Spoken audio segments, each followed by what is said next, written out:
I've been here in Austin, Texas my whole life, and I'm a strength and conditioning coach. I see myself as a very holistic-based coach, and whenever I send my clients to therapists of some sort because there's something that I can't help them out with, I look for the same thing in a therapist. So that's where Alex really came in, and he looked at things in a very holistic perspective, and we were on the same page about that.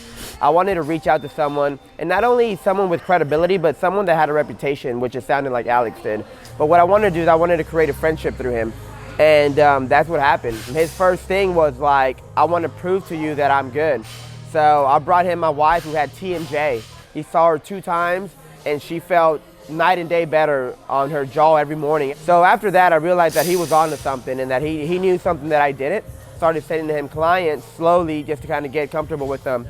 And every time my clients came back, they had a really positive feedback of him. He was definitely different, right? Different than most people they've noticed and seen.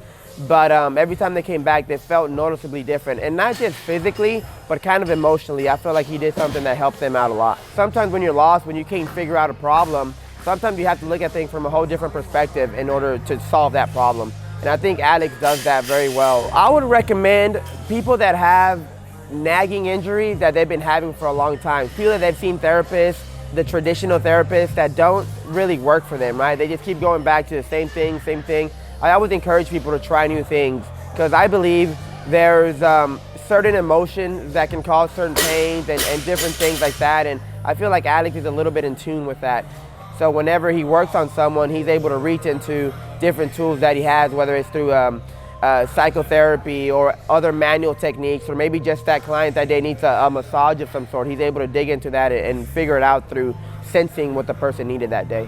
And a lot of times with the sessions that Alex gives, I believe cannot be shared in public just because they're very emotional sessions and they're very sessions that dig deeper into the person's background than your typical doctor. And I think it's very important and special to get that information out from some people because if not, that's stored, and a lot of times that's where the problem's coming from.